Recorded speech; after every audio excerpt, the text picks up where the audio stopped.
The things that these two do to each other in this match are just, there's probably a reason why it hasn't happened again. I imagine out of context that sounds awful, but just...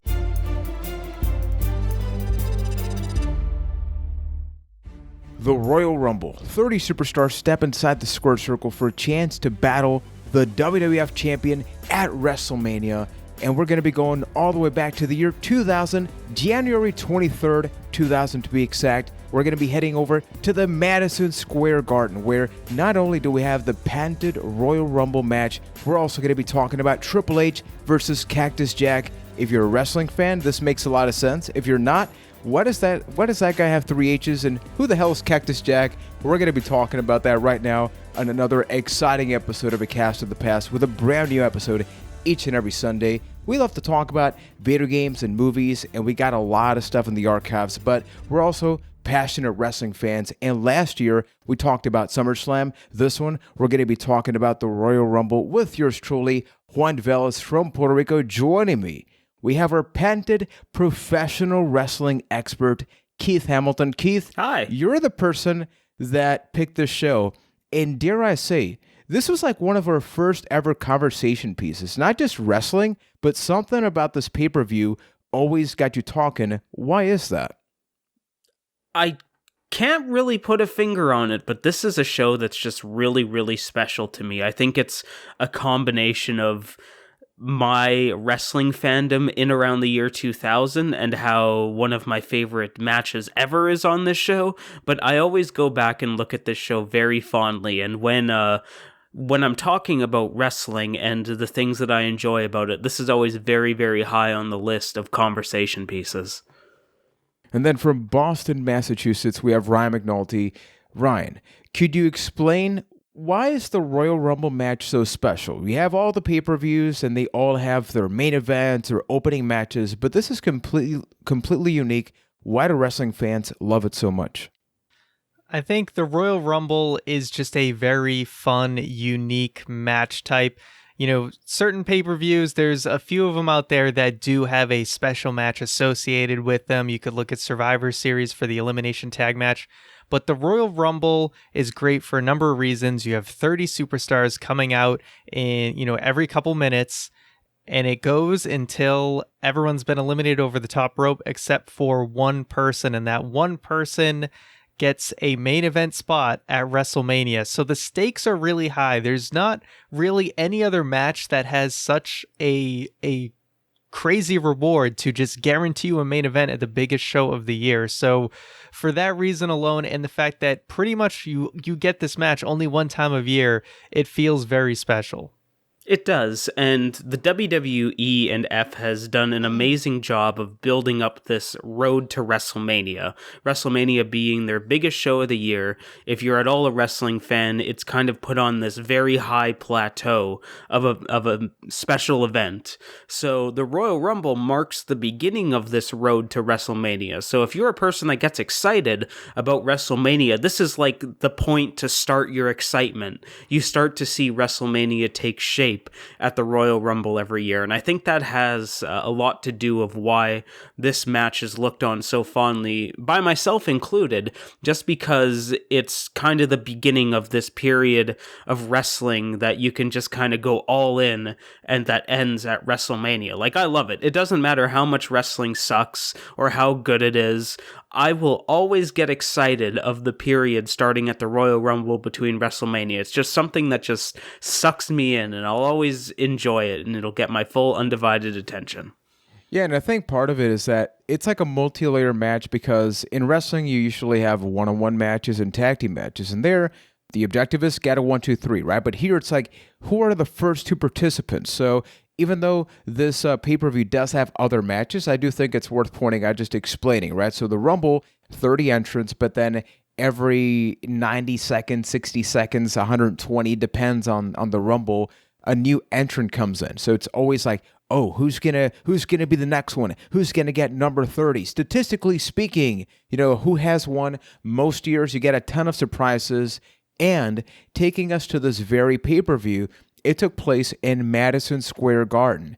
And for those who don't know, MSG has always had this just like beautiful bond with professional wrestling. It's like a small arena, fits an average of like 12,000, 15,000 people, give or take. It's home base for the WWF. Yeah, it's home base. It's where a lot of it began. And nowadays, you don't really see a lot of shows in Madison Square Garden unless they're non-televised. And that's because New York, the way they run it, you have to actually rent out their staff and their equipment. So it's like super expensive if WWE wants to do something televised or pay-per-view there. But back in the day, the tradition was like, hey, you want to do a big show? You do it in Madison Square Garden. What did that arena mean to you guys as wrestling fans? You always knew it was something big that was going to happen when they were inside Madison Square Garden. I mean, it's the birthplace of WrestleMania. It's, like you mentioned, where the WWF really got its, it became the tyrant that it is today, with people like Hulk Hogan and Bruno Sammartino and Bob Backlund wrestling there for their big championship matches. But they always kind of kick it up a notch when they go to Madison Square Garden, and you don't see it much anymore because of the production issues that you mentioned. But even like in non-televised live events, you always hear about stories about Madison Square Garden.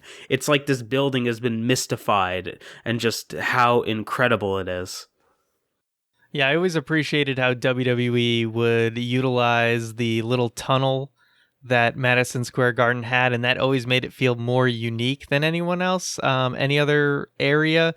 Like, for instance, at this pay-per-view, you always saw the cool little alleyway that they built, like where the entrance was, right behind the ring, when normally the main camera, when you're watching a wrestling event, the ramp and where wrestlers would come out would be to the left of like the hard cam screen. So it always just was that nice little unique flair.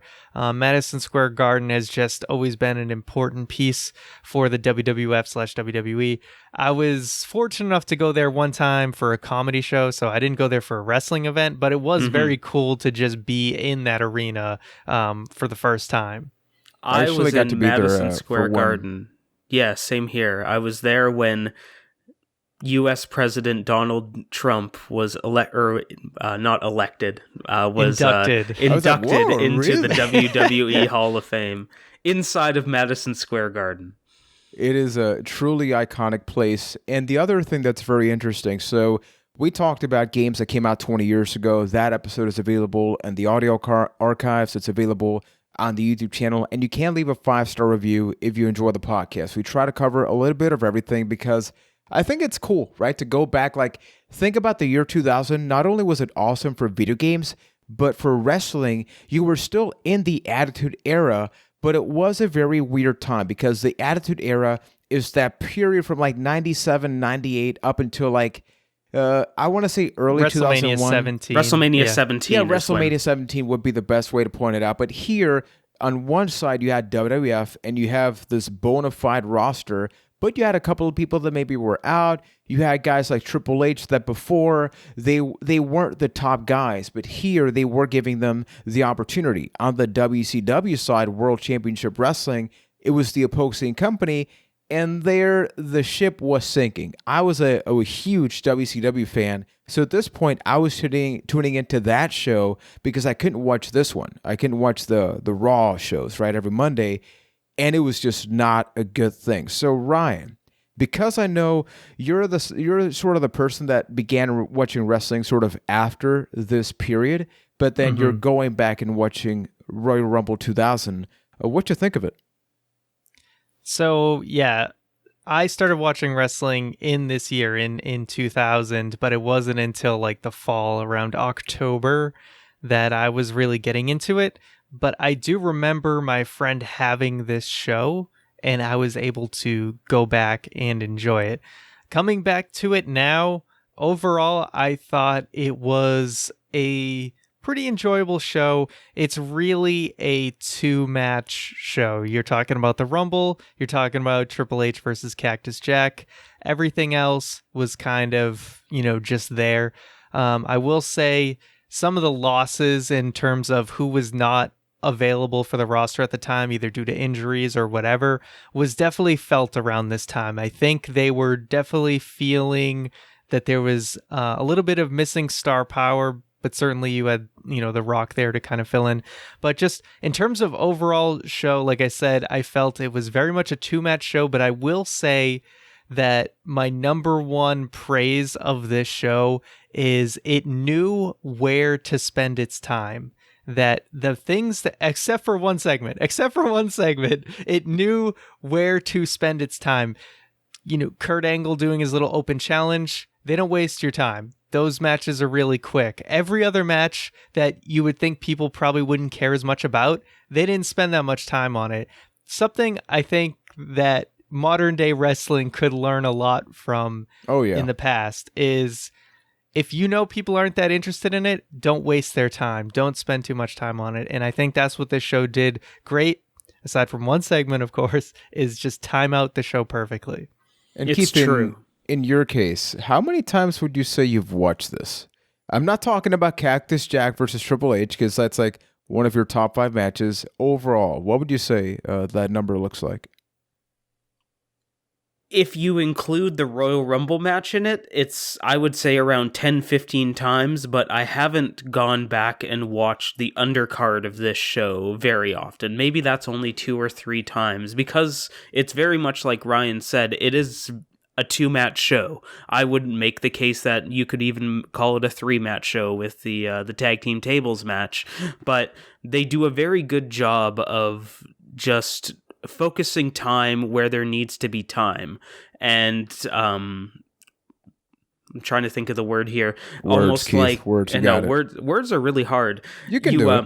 I can do it. Like, there are weak points on this show, and they don't make you sit there and watch the weak points just because this is how they've slotted out the time. They were so much better at that in old WWF. Like, now it's almost a case of bigger isn't always better. We're getting these very long shows, 3 or 4 hour shows in modern day WWE, where they basically did everything they needed to do in this show in about 2 hours and 40 minutes. It's a huge difference, and it was great to watch. It's just so much more consumable than modern day wrestling.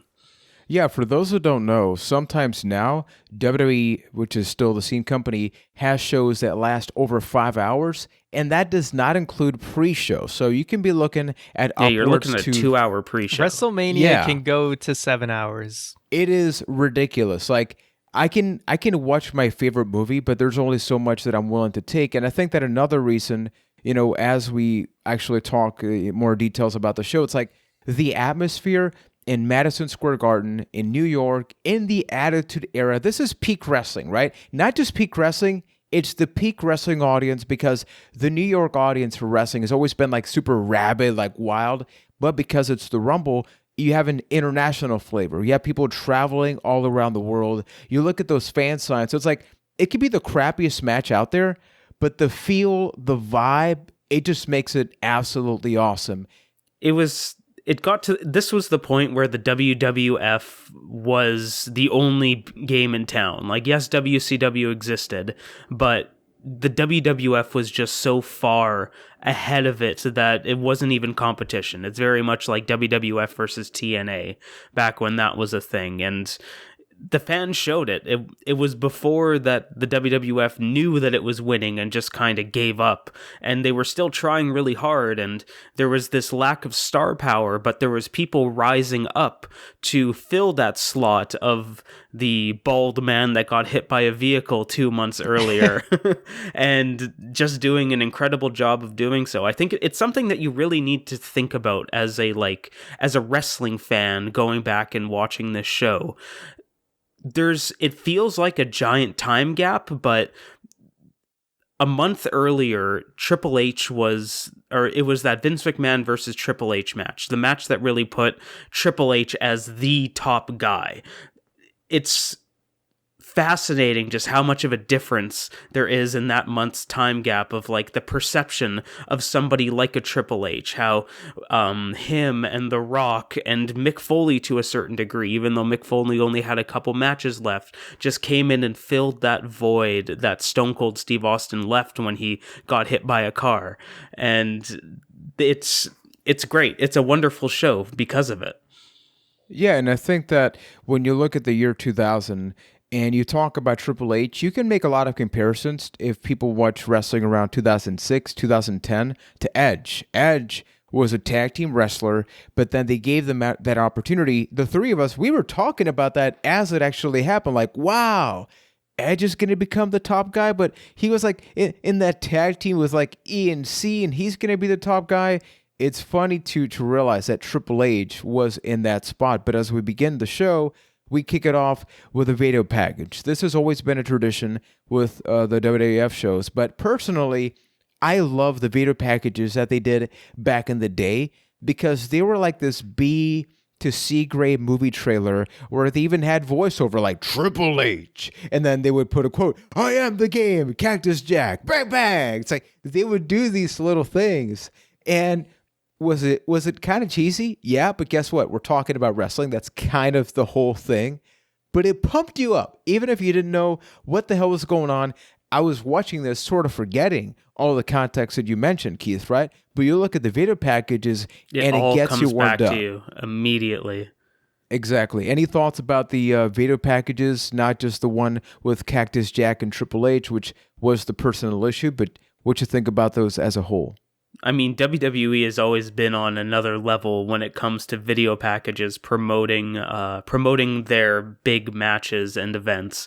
It's almost one of the greatest things about the WWE network, the fact that they've all been preserved on this service throughout time because they're special. They're really special. Yeah, it's Indeed.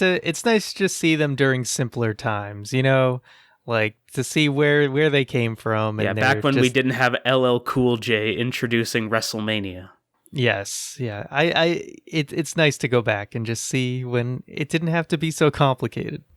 Those were the days. So, commentating the show, we have the team of Jerry the King Lawler and Jim Ross, which is like one of the most iconic teams. So, those are the two that really deliver the whole process. This is the Attitude Era. So the King definitely doesn't shy away from the puppy's comments, the comments geared towards women, directly making fun of people. But hey, that was the King, right? What do you guys think about this commentary team at peakish Attitude Era? Yeah, a lot of King stuff has not aged well. He's not coming at all. off pretty racist at times. So I am blown away that the King doesn't. Maybe he does just receive like daily video clips of the things he used to say back in the day and just get scrutinized for it. Because my God, some of this stuff is awful. Yeah, there was one part. It was during the Royal Rumble. Kai and Tai, that's a tag team.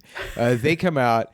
And he says, like, these Chinese wrestlers. Then Jim Ross says, they're Japanese. And there's this awkward silence. Yeah. Like, ooh. So, oh, man. It's the year 2000, people. Twitter was a ways off. But then kicking off this show, match-wise, holy crap, you kind of forget about this. It is Kurt Angle who, up until this point, it's like, they realize that Kurt Angle, actual bona fide Olympic gold medalist, won it with, I think, a broken freaking neck. I think that's the whole thing. But he battled Taz, who for a very long time, people loved him in ECW. What better way to really have him transition to the WWF? This was Taz's debut match. Yeah, crazy. So it's like the perfect audience. And this match is a huge deal for both guys because you have Kurt Angle, who's still figuring out who he is, but even here, he'd like, only been in the crap. company for a couple of months at this point. He was still very much on the upward slope. Exactly, and then on the other side, you have Taz that on ECW, they did a pretty good job of like hiding the weaknesses. That was the thing about ECW, right? A lot of the guys in ECW, they weren't exactly large. So Taz comes into the WWE and is noticeably a shorter guy. Taz does win the match via Taz mission, and up until this point, Kurt Angle was your undefeated American hero, so it's like a big thing. But one specific thing that we got to talk about this match, because Taz openly has said in interviews, hey, that spot right there cost me my career in terms of like they were afraid. At one point during the match, he was going to give Kurt Angle a German suplex, like an overhead. It's like he grabs the guy from the back, and instead of just like having him land on the back of his neck, the guy is supposed to flip over and land on his face, right? So there's a little bit of communication issues, and it does look awkward. But apparently, Vince McMahon saw that, and they've talked about this openly. So this is not speculation. This actually happened. That was enough to have him be a little afraid of like, hey, these ECW guys, what are we talking about? But as a whole, what you think about the match and that possibly dangerous spot that luckily nothing happened, but it very much could have. For this match, again, going back to, I like that they kept it short. It was a nice, fun debut for Taz. Like you said, there is that one little slip up where he's trying to do that reverse German suplex, if you will. And it just doesn't end up. Yeah, there's kind of a hesitation there. Other than that, it was fun because they played off of, hey, he choked him out, so it's not technically legal because direct choking is supposed to be against the rules of wrestling. You're supposed to do like some sort of weird pressure that would be like a sleeper hold or something instead of actually just straight up choking them. So they had a part where Angle could position himself as, hey, I didn't actually lose, but you also give Taz the win. So I thought that was a creative way to do it and just a really strong way to debut a character. And you're doing it in New York where, see, if you had done this in most other arenas, people may not know who Taz is. But when you're in New York, these are diehard wrestling fans. They know a lot. Even though the internet's in its infancy, I'm sure a lot of people knew about what was going on and they knew about ECW. Oh, absolutely. So it was a great place for Taz to get a nice reaction.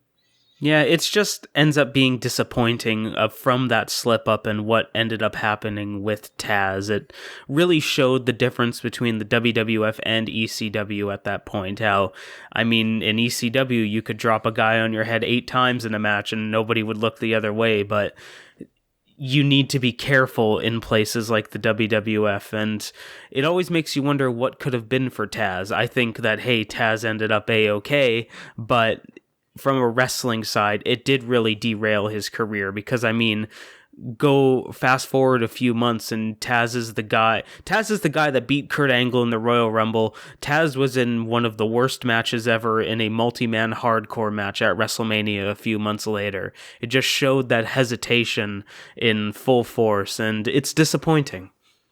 Yeah, and I think that this is like the year 2000, 2001 is really good for anybody that doesn't understand wrestling, but they want to get like, what's the difference between ECW, WCW, and WWE? A lot of times when guys would make that transition from WCW or ECW to the WWE, matches would be different. That's when you could tell like, hey, somebody maybe hits a little harder than they should, or wow, that looks really, really awful. So there is that transitional period, which does take us to the next part. So we go backstage. Michael Cole, still involved in WWE to this day, actively one of the most like little old Michael Cole. Yeah, he looks like a baby here. Like he's like the production master now. But the hair, people, the hair. Holy crap! He interviews Terry Runnels and the Hardy Boyz because they're gonna go in a tag team match with the Dudley Boyz, a tag team tables match. So two teams that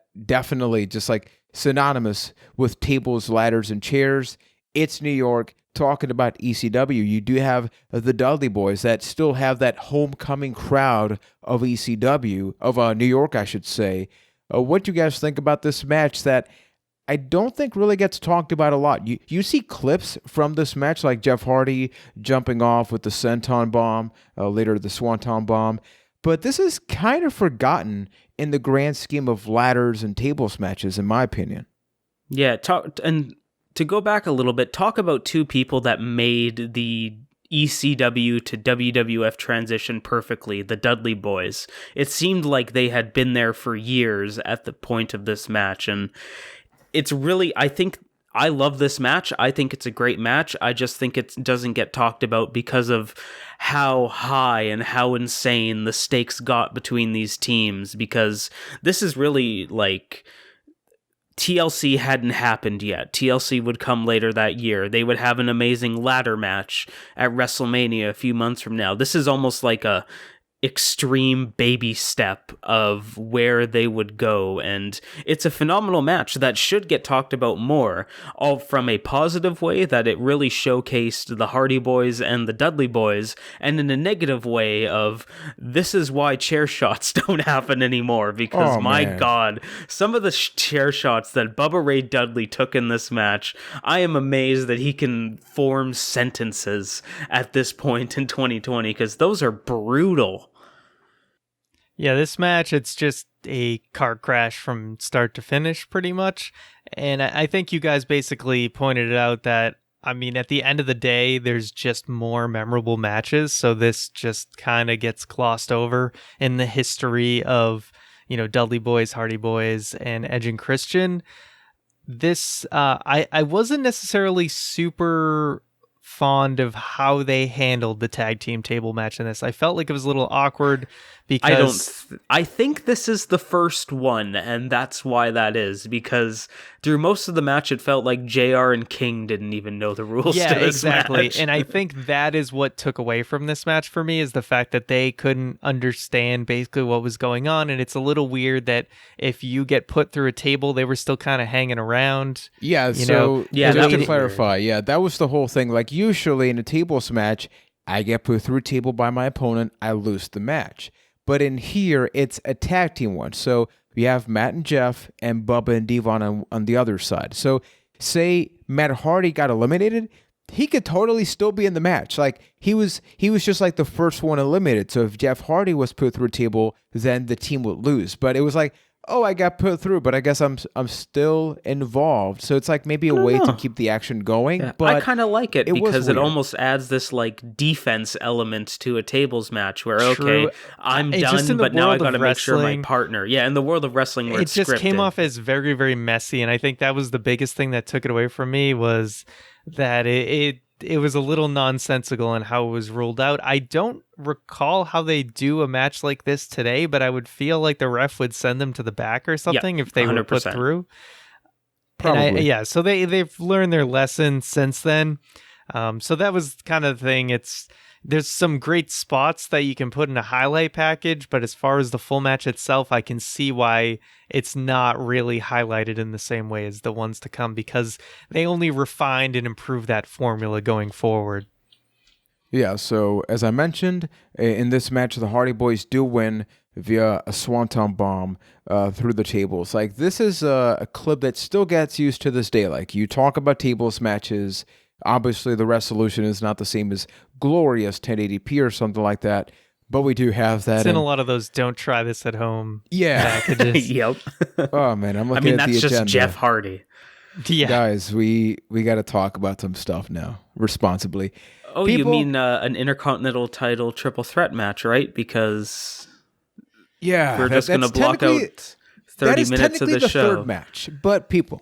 Attitude Era in professional wrestling. Let's just say a woman's place in wrestling at this point, with the exception of China, was you better look good because we don't care about your thought process or what you really have to say. That was pretty much it. And at least I appreciate their honesty, but holy crap, people. Let me line this up perfectly, where a month earlier at Armageddon, the cat who was in this next segment won the women's title and then flashed her breasts on pay-per-view. That's where we are with the women's division. The women's champion is just going tits out on pay-per-view. That was pretty much. So yeah, I'm sure that was the most downloaded thing on Lime. Well, it wasn't even LimeWire at the time. It was like Kazaa. Yeah. Wow. Oh, yeah.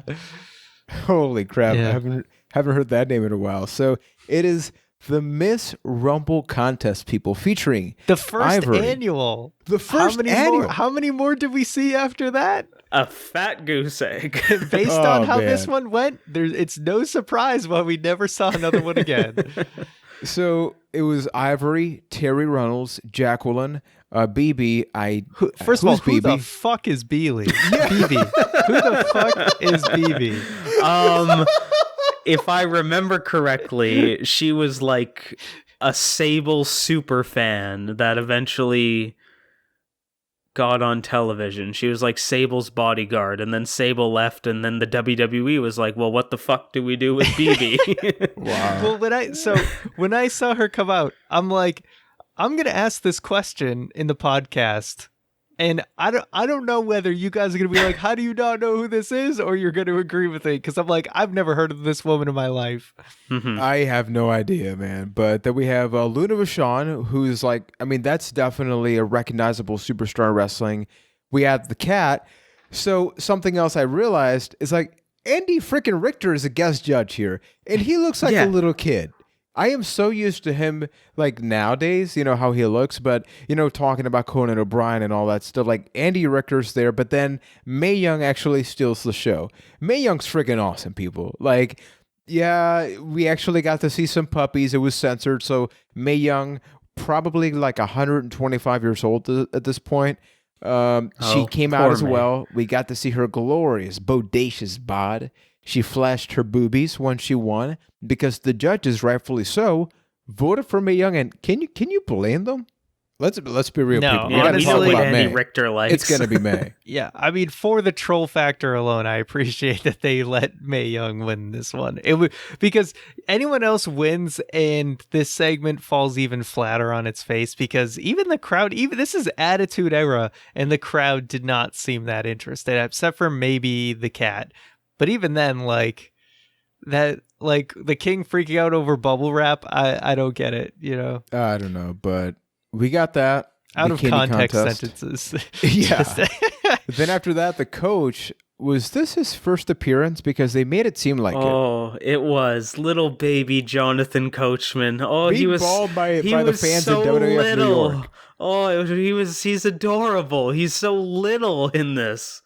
Yeah, so for those that don't know, the WWF actually had a restaurant that, as a kid, I always wanted to go there. Apparently, the food sucked, so people were like, hey, Of course it there's a did. reason that place closed down. But he was there, and holy crap, those fans were about to They were murder beating the poor the hell guy. out of him. Yeah, in his very first appearance.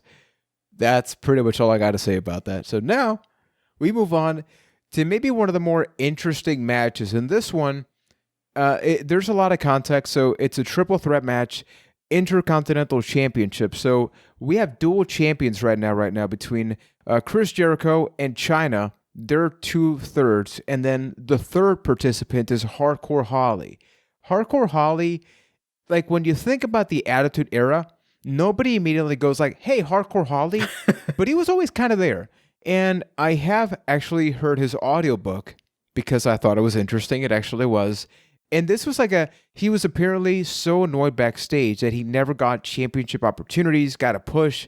So they put him in these spots. But man, the guy just could not blend. Like, he was a star, whereas everybody else was a superstar. So what you think about this combination of Chris Jericho, Chyna, who is a woman in the Attitude Era wrestling men, and you have Hardcore Holly? What a combo, right? It's a match made in heaven, but it did feel like this match is a great example of you can always tell why some people get opportunities and some don't.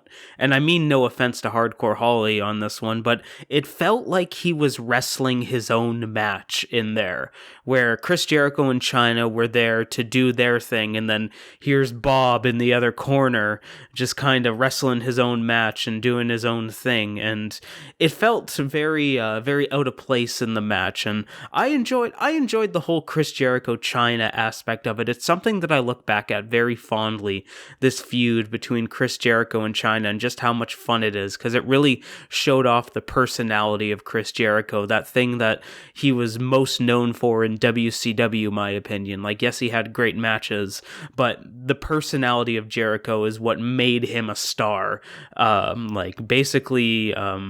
Even though WCW tried not to and gave him every reason or every opportunity to fail, that personality just shone through in that company. And you started to see it here with Chris Jericho and Chyna. And I really loved that video package, again, talking about the WWF video packages, of just showing this feud and the crazy situations between Chyna and Jericho and the Intercontinental title here. And all's well that ends well. Jericho ends up winning it's not an amazing match, but it was a good match. And it was a match that had exactly the right amount of time that it needed to have. It didn't drag. And it's just it's sad that the measuring stick these days versus old wrestling versus new wrestling is the fact that something doesn't drag and you love it for it. But I did love it for it.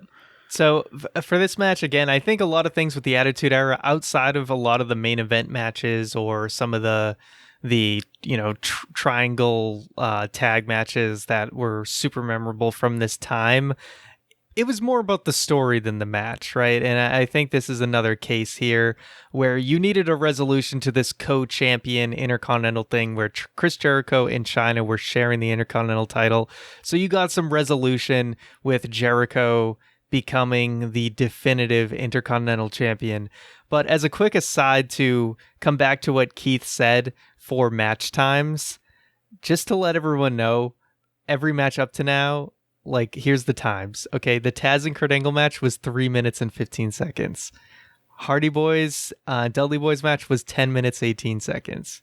This match, 7 minutes and 31 seconds. It's perfect. They're not spending too much time on these. They got in there, they did what they needed to do, and they got out. And I think a big reason why wrestling nowadays is kind of like stale is because every match tries to be the best match of the night. And I feel like a lot of wrestlers have talked about this, that, hey, when every match tries to be the very best, they're all kind of samey. Here, I'd like to put a pause on this conversation. I'd like to put a pause on this conversation until a couple of matches down. Awesome. We'll get back here. Okay. So then after this, we do have the Tag Team Championship match.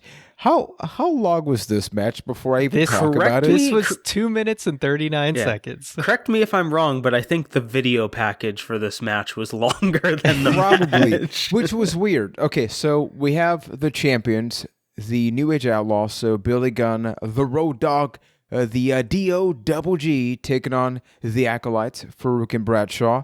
And they try to build this up like the New Age Outlaws are super afraid of the APA. They're open about that. I forgot how short this match was. I'm like, man, this is going to be a barn burner. Wait a minute, what? It's over? So just didn't even like get that. to light the damn match. Yeah, it's like I have no notes about this match other than the champions retained, rather like after some shady stuff. X-Pac got involved because that's what X-Pac does. He gets involved in things. What did you guys think about the video package? It was a great hype to this match. Watching this in a bubble, it was almost disappointing that the match was as short as it was. This is a case where it's almost the opposite, because they built a good story going up into this match of the APA just want to beat some ass, and then here's the New Age Outlaws that are afraid of them. Well, I have heard that they're always pounding ass, so always it does go along with that. Ass. My feelings were, I don't really care about this match. Oh, good, it's over. Sweet, we're moving on. All right. They got paid, probably, perhaps. So and always pounded ass. Put it this way, I think we've talked about this match longer than the length of the actual match, and it's still going and going. And let's move on to the next match now. So here we go, Keith.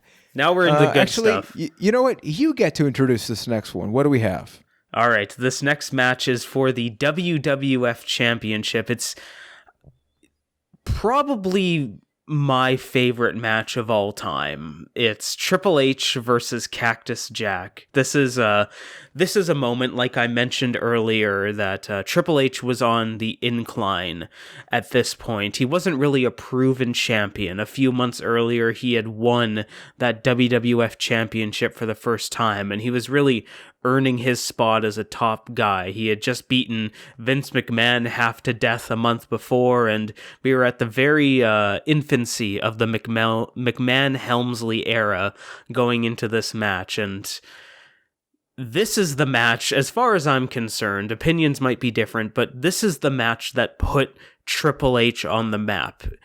If this match hadn't existed, I don't think we would have the Reign of Terror. So if you hate that, I guess sorry for that. But this is a match that just made Triple H.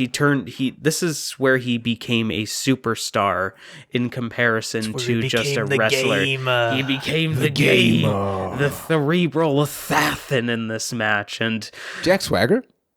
Yeah, on your knees. But just, my God, the things that these two do to each other in this match are just, there's probably a reason why it hasn't happened again. I imagine out of context that sounds awful, but just like, you go from on your knees to the things they would do to each other. Oh, the brutality. I loved it. Before I get into why I love this match so much, what did you guys think of it? Do you hold it in the same regard that I do? So in my case, I was trying to figure out why I enjoyed this match so much, because even though it was violent, a lot of stuff happened, you didn't have big moves, right? It really was punches and kicks and basic suplexes. I guess one thing to note before you go on is that it was a street fight. This match is a street fight, not a regular one-on-one match. And yeah, they made it a no street fight. disqualifications, weapons are legal. Exactly. Everything goes.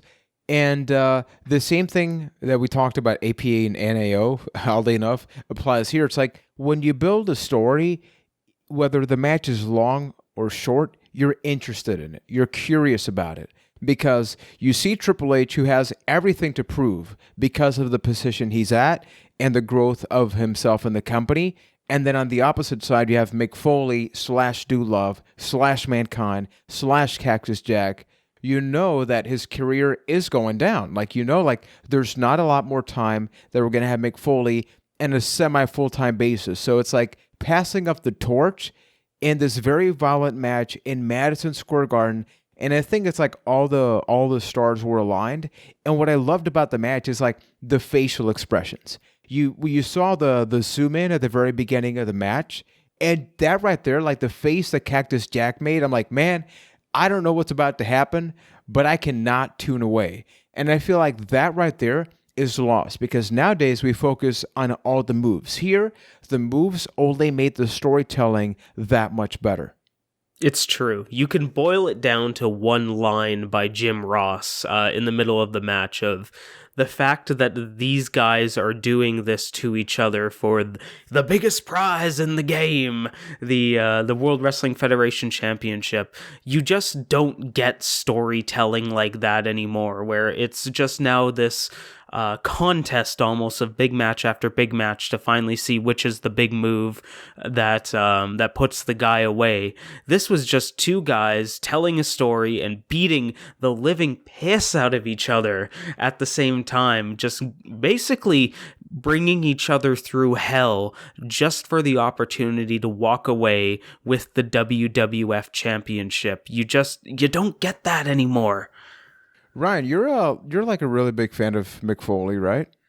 Yeah. Oh, absolutely. And this is one, again, since I started watching wrestling late, I had gone back and seen at least 2 times before this. I remember way back in the WWE On Demand thing that they had, WWE 24/7. I watched this match on that as well. So, yeah, this match was 26 minutes, 55 seconds, which is longer than all the other matches combined up until this point, which is crazy. But again, this was the match everyone cared about aside from the Rumble.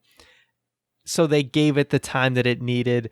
And this was just 2 guys leaving it all in the ring. And like Keith said, this was a career-making match for Triple H, and I think a lot of people are of that opinion, where you saw this match and you were like, this guy is legit. Mick Foley brought the absolute best out of Triple H, and it's, like you said, it's a street fight that, yes, there's some brutal spots there, but it wasn't about the spots. Of course, you had things like barbed wire, you had thumbtacks, you had announcer tables, chair shots, handcuffs, all that in there, but it wasn't done in this overly exploitive way. It was done as, sort of just to thread the story together, and that's why it works. And it's still an incredible match that holds up very well to this day as one of the best hardcore matches ever.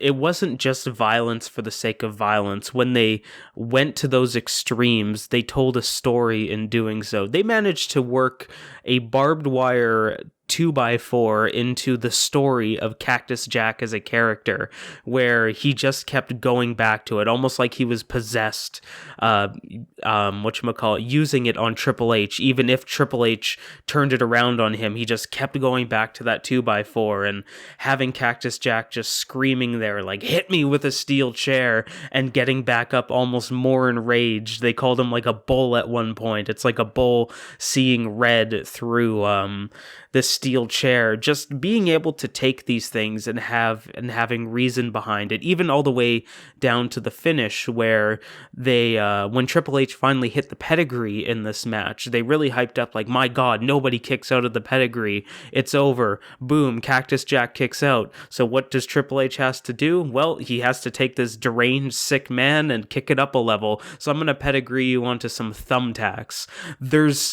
That's a man getting thumbtacks basically thrown into his face. Yeah. And they managed to work number one, who does that? But they managed to work a story into it. And I think that's what separates it from other just like the hardcore match, the death match type thing, where just bring out the thumbtacks because that's what you do in a hardcore match. Exactly. No, there was a reason behind it. And again, something we brought up in our last wrestling show review, I think for SummerSlam, was this show, again, very good about not abusing the finisher kickouts. You have won the entire show, you save it for the championship match. Beautiful. Beautiful. Yeah, and I think that just the visuals, once again, Triple H, I think, like, he's always one of the wrestlers that people say, oh, name a great Triple H match. And I think people refer to him as, like, he's not a moves guy, right? Like, Triple H doesn't do he's a story 430 Extreme Salt or anything like that. But at the same time, I can name like 10 great Triple H matches off the top of my head right now. And I mean, we went to WrestleMania. When you talk about the Hell in a Cell, it's like, he makes everything seem like a big deal, and I feel like a lot of wrestling loses that because, once again, they want to look flashy. And for context, I was curious about this because Ryan brought up the times for these matches. I went over to the 2019 Royal Rumble to get an idea of, like, hey, are we making stuff up? Like, are we just, like, nostalgia, just forcing ourselves to think like the older stuff is better? So, talking about the main show, all of the matches in the main Rumble show, with the exception of the Brock Lesnar versus Finn Balor match. And this is for last year. Yeah, this is for last year. Rumble. They were over 10 minutes. 10 minutes, 12 minutes, 17, 13, 13, an hour 12, 24 minutes, 9 minutes, and then 57 minutes. So there is a huge difference there. And I'm not saying that the matches are bad or good, but if you notice, the numbers are very similar. And I feel like the fact that the matches in this show, Rumble 2000, the fact that, hey, they didn't give the other matches a lot of time, made this one a big deal. Because it's like, here we go. And right after this, we got the Royal Rumble match. It's like the 1-2 punch that you wanted to see, and it delivered. Because, like, ultimately, you're buying this for the Rumble match and Cactus Jack versus Triple H. Did those two deliver? Yeah, in my opinion. So it got the job done. It got the message across, which does take us to the last match of the card, which is the Royal Rumble match itself. Keith, talk to me about, like, first of all, holy crap, a lot of people in this show are no longer with us. We've been talking about this on the Discord, casttothepast.com/Discord, that so many of these superstars from the very beginning to the very end have sadly passed away. So I think that the Royal Rumble match, more so than the pay-per-views, is a reminder of, like, damn, wrestlers do not last a long time, right? Not at all. And you're right. The Royal... Oh, go ahead. No, sorry. I was going to say, and, wrestlers do a much better job these days of taking better care of themselves, but certainly it's really sad to see we're only looking back 20 years, and a lot of these people were not that old at the time. And I know at one point there was, like, 6 people in the ring, and Rikishi was the only one who is still alive right now. Yeah. It's just like, I caught that at another point. Really it was sad. It was like the Big Boss Man, Bulldog, Test in the ring, and you're like, wow, Viscera, Gangrel and Edge are like the only people that are still with us. Viscera, it's shocking, but for better or worse, that's what I love about going back and watching Royal Rumble matches, where it's very much a showcase of what wrestling. Yeah, it's a great snapshot of what wrestling was at this time, what the roster was. Mm-hmm, because if you look at everybody in this match, there isn't a person on this roster that you don't consider an Attitude Era guy. When you think about like the core WWF of the Attitude Era, this Royal Rumble is just a laundry list of those guys. Like I know later in 2000 we add people like the Radicals that really make up that core of the Attitude Era, but just the people that got the WWF to that point that they were in a position that WCW just couldn't keep up anymore. This is the list. Those are the guys, and I think that's what I enjoy about this Rumble match so much, being able to see this showcase of everybody that's really, they're the heart of the quote-unquote greatest era of wrestling. And side note here, definitely the video game WWF No Mercy borrowed a lot of attires, I think, from this show. Oh, yeah. Absolutely. A lot of the costumes that you see people wearing in No Mercy were taken from this Royal Rumble. They really were, and I feel like it's an insult if we talk about this match without talking about The Rock's promo earlier in the night. Holy crap, people. I mean, it's like, I feel like any show that we review that involves The Rock, we have a legal obligation to just say, God damn it, you were freaking good at this. It's like, there are promo guys, there's great promo people, and there's The Rock. It is just insulting how much better he is. I'm just laughing to myself thinking about it. Oh, it was so good. If you're going to watch one thing from this show, even above the Triple H Cactus Jack match, go listen to that Rock promo. He has the people in the palm of his hands because, like, they're asking him, who are you most concerned about? He's like, if I can overcome Crash and Headbanger Mosh, I can do it. But damn it, he does such a stupidly good job. It's his inflection. Where you just, he has people in the palm of his hands, and it's funny. It's not this overly serious thing at first, but The Rock had this ability to just like, boom, flip a switch. All of a sudden, he's the most serious person on the planet, and you're just engaged with every word he needs to say. You look at it at the end of it, and you're like, oh, right, that's why he's one of the best of all time. Yeah, okay, I get it. Yep. So in this match, the main focus really is on The Rock on one side and The Big Show on the other. And just to roll off like a couple of the names, we mentioned some of them, but it's going to be impossible to be like, hey, at number 5, this person entered. So we have D'Lo Brown and Grandmaster Sexay started out. So for context, Grandmaster Sexay passed away a couple of years ago, and he is the real son of Jerry the King Lawler. We have Headbanger Mosh, Christian, Rikishi, Scotty 2 Hotty, Steve Blackman, Viscera, Big Boss Man, Test, the British Bulldog. I've already mentioned like 6 people that passed away. It's stupid, ridiculous here.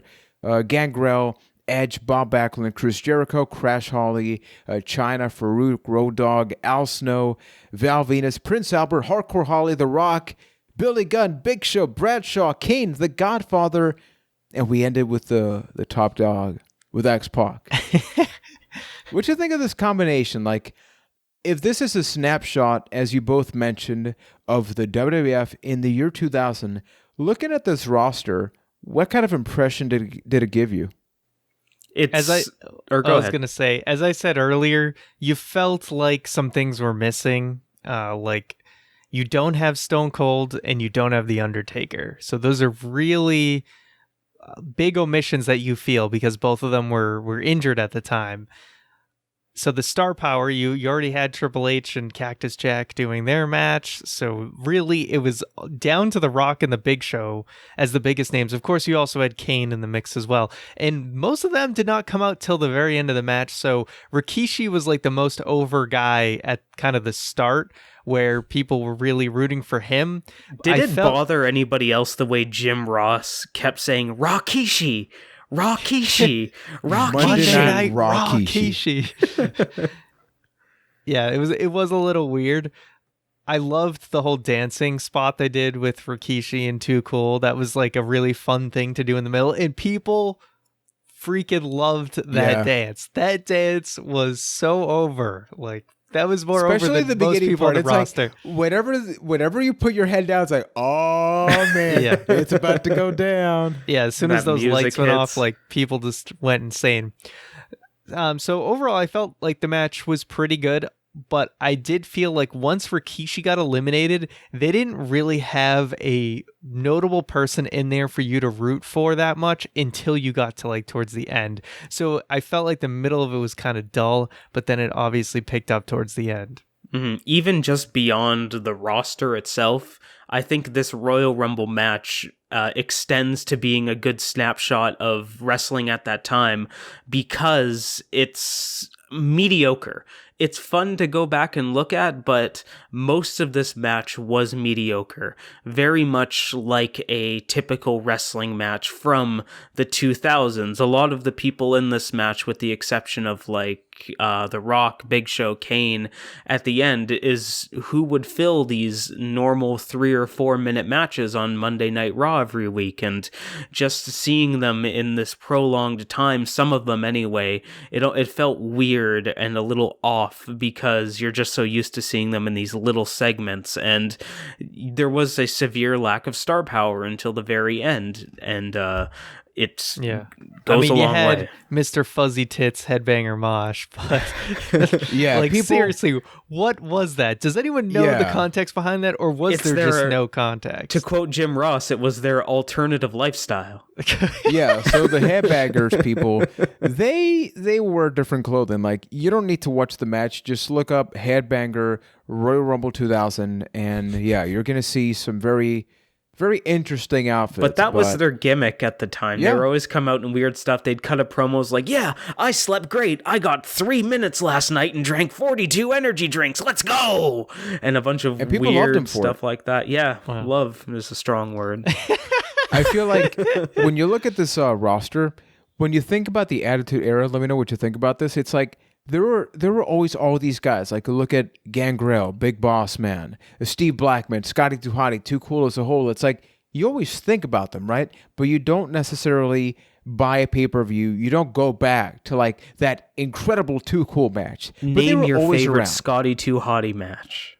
It was Scotty 2 Hotty versus Gangrel Inferno match, No Mercy 95. Okay. Great, People, great match. it doesn't exist. Yeah. Don't look it up. Yeah, I don't think I can name one. Exist. I would assume it's some sort of like tag team elimination match that they were barely a part of or something. The best of Sunday Night Heat, the Scotty 2 Hotty story. I want to bring this up, and like I said, when I kind of referred to the kind of the dullness of sort of the middle of this match, do you guys prefer sort of a more, and I'm going to use heavy quotations here, realistic Royal Rumble where it's just guys coming in and, you know, they're just trying to eliminate each other, but there's not really like a lot of planned spots? Because nowadays I feel like a lot of modern Royal Rumbles, they're very timed to, oh, this guy comes out, now this guy comes out, and you've got some like planned spot to happen here, and then we kind of go back to everyone just doing their own thing, but then another planned spot happens. I feel like aside from the Rikishi thing and then towards the end, it didn't feel like they had a lot of those like overly planned high spots going on in the middle.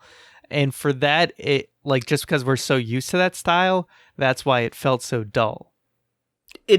I think you're right in that respect, but I do think I enjoy it more than the overly planned Royal Rumbles that we see these days. Like, right now, the WWE has a fetish of, oh, there's a record we can break in this Rumble? Well, we gotta break it, and we gotta mention it 18 times during the match, and this was before that. Correct me if I'm wrong, because I was making myself a snack at this time, but there wasn't even a By the Numbers promo before this Royal Rumble match. No, what a they did a strange countdown of concept. like just general moments, but nothing groundbreaking. No, and that was good. They're not overly like wanking themselves to their own history and stuff, which I appreciated.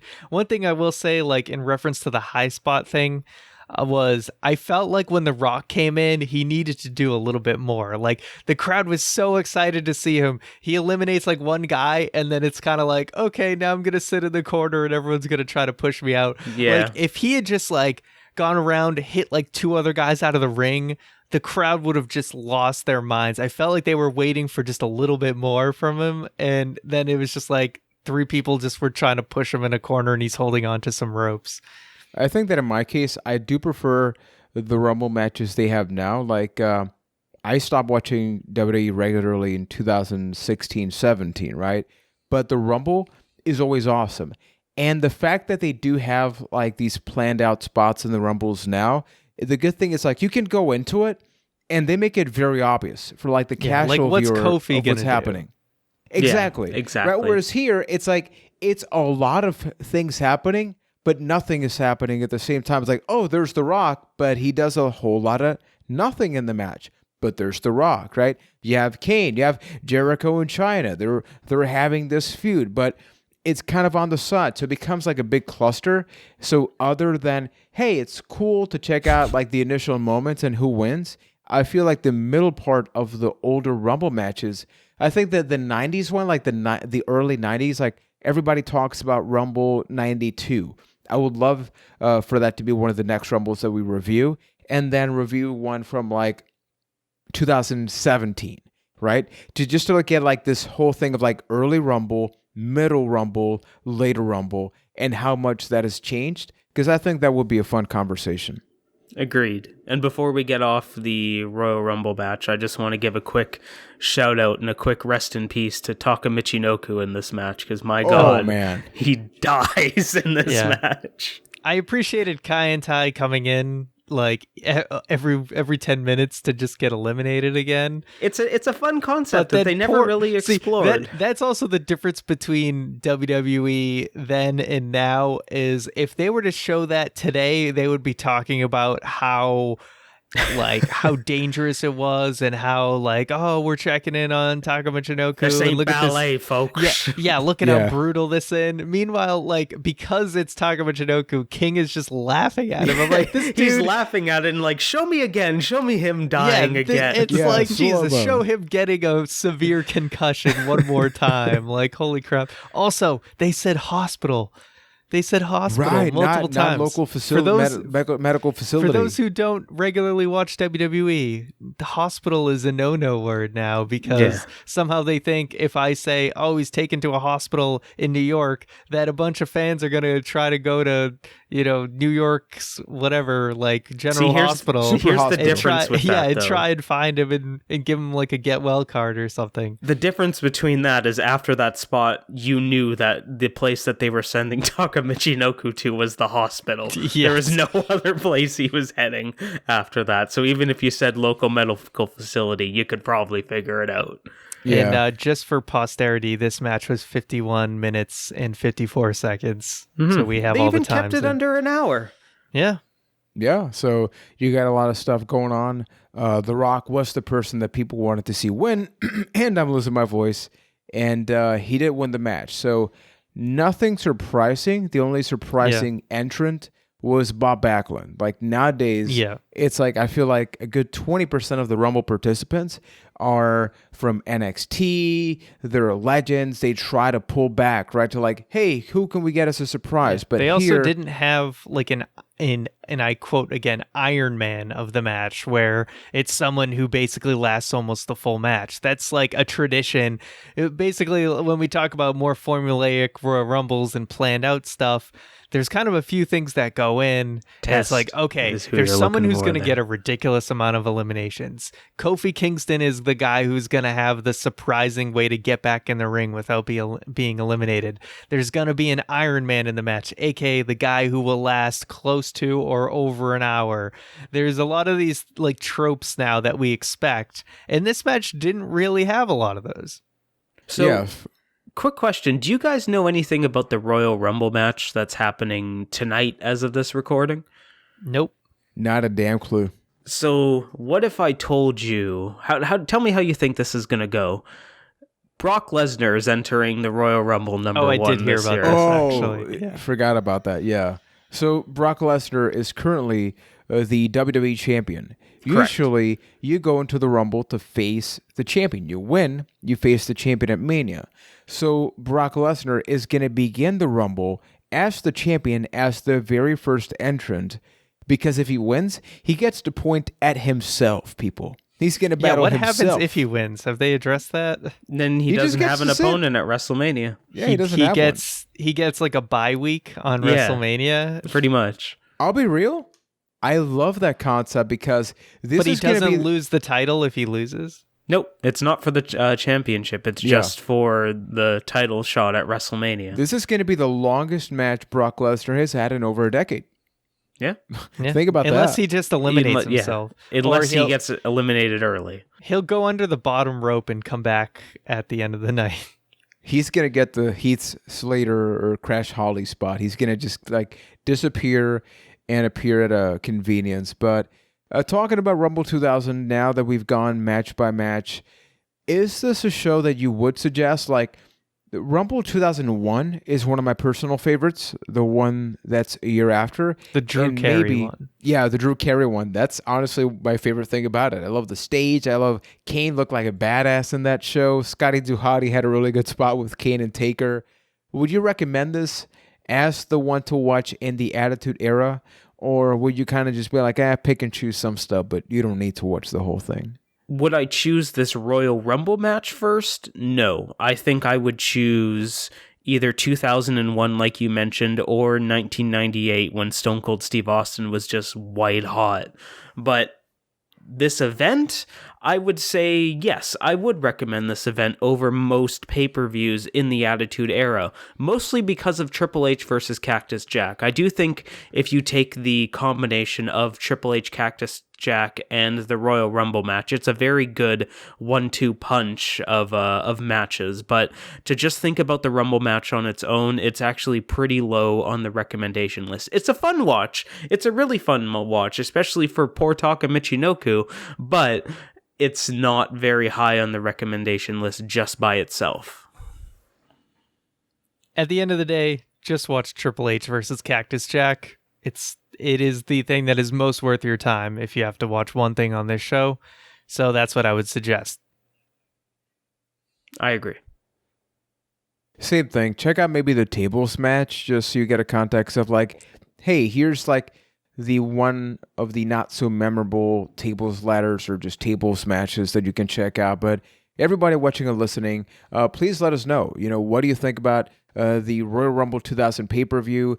A lot of you, based on some of them analytics, like maybe you didn't even watch wrestling at this time. We've had people, and shout out to those, you know who you are, that have said, hey, I listened to the podcast, but I don't even like wrestling, but I like the wrestling episodes because I have a family member that does like to watch that. So it's like some context. So we're helping you bond, get along with your family, people. So if you like the podcast, please consider leaving a 5-star review on Apple Podcasts, Stitcher, even on Facebook. Share a couple of the clips and join the Discord. We have some pretty good stuff that we're going to be talking about this year, including some follow-ups to games we played last year. Keith, I'm going to put you on the spot. Could you hint at some or maybe one game that we will be playing and reviewing at some point of the year? You don't got to give us no dates in case something goes wrong. We don't want to jinx it, but I am putting you on the spot, my friend.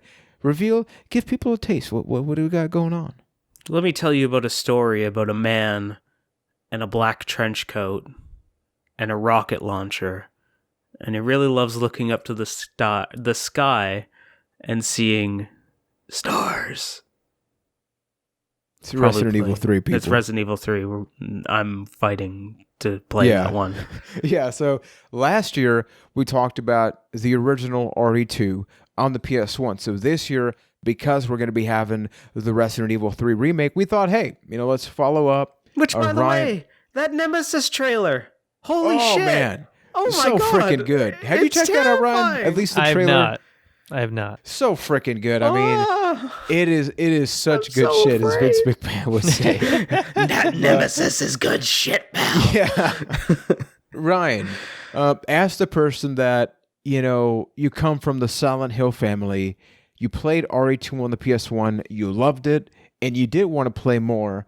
How do you feel about the fact that we are going to go back to the PS1 and play Resident Evil 3 Nemesis?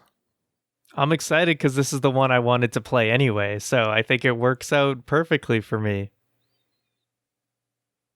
You're awesome. welcome. Did you hope hear he me? said good things. My internet just glitched, people. So yep, I will mine assume Okay. whatever Ryan said is like the most badass. Keith, what you think about what Ryan said? What I said, hold on.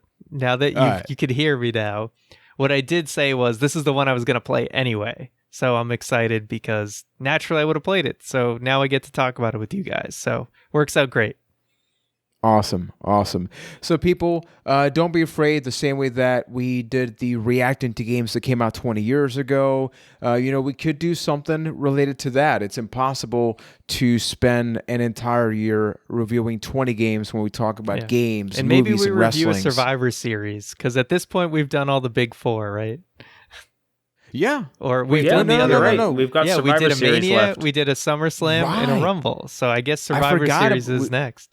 I completely forgot about our WrestleMania review. I'm like, SummerSlam was the first one. I have are you short-term talking memory. about WrestleMania 13's currently available in the A Cast to the Past archive? It is available Wasn't it on 14? iTunes, Stitcher. No, we It did. was Tune WrestleMania in. 4. You're right. Yeah. WrestleMania 14, where the Yeah, Attitude 14. Era began. Huh. Shit. Iron Mike Tyson, Michael. All right, I think we got to wrap this up. I think we're We just are getting going to wrap sloppy. this up.